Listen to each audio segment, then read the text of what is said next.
You know what time it is. I am making my favorite drink in the world. I am making walnut and oat chocolate milk, and I am using this container, which I have cleaned out from my Ripple plant milk. And I went ahead and purchased organic oat milk from Rise, one of my favorite brands. I have my flour cloth, which I love more than cheesecloth, very easy to strain the milk. And I have a 1 cup measure, a 20 quart pitcher, and my maple syrup is over here. And this is my straining container.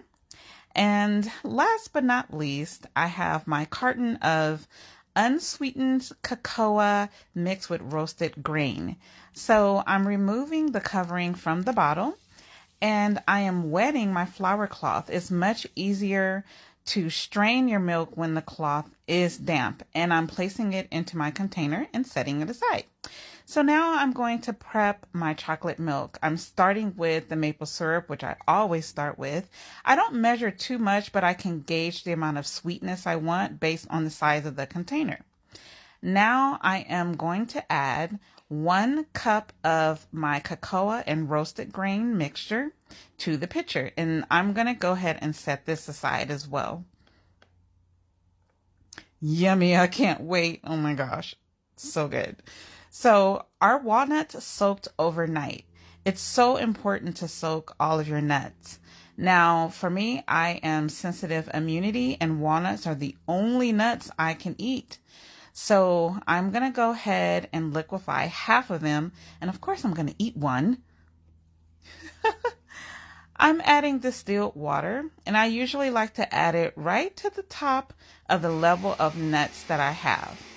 So I'm blending on liquefy.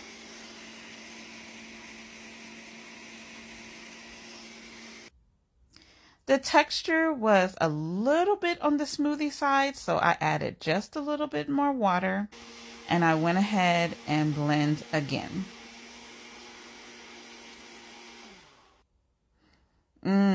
That's a good consistency right there. So we're going to go ahead and pour all of our mixture into our straining container. And this is the fun part. So you're going to take all 4 corners of your flour cloth and you're just going to begin milking and straining through the cloth. And you kind of want to take your time. You want to squeeze, twist, squeeze, twist. And you want to use all of your muscle power, okay? Try to get as much of the milk out as you can. So I'm adding our first batch to our pitcher.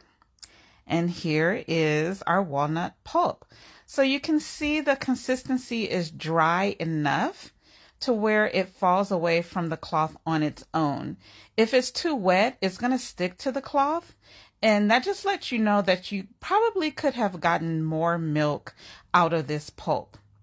But we want to try and get as much of the pulp off of the cloth as we can. And we'll be able to save our walnut pulp and use it for other recipes later.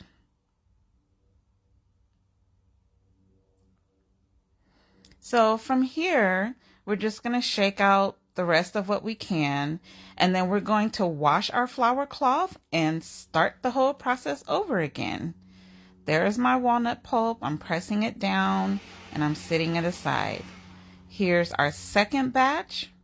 We're squeezing, twisting, using all of our muscle power. And we're adding the second batch to our pitcher. Ah, so beautiful and creamy. Okay, guys, mix, mix, mix. Just mix away, okay?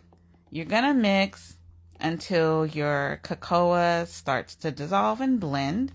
And what I decided to do was add a couple of more tablespoons of our cocoa and grain because I knew that I was gonna add some oat milk to this as well.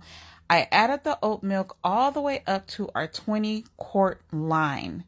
And there you have it. Once you mix, all of everything is dissolved and it's a beautiful color, very peanut buttery, very milk chocolatey, and it's just the best thing.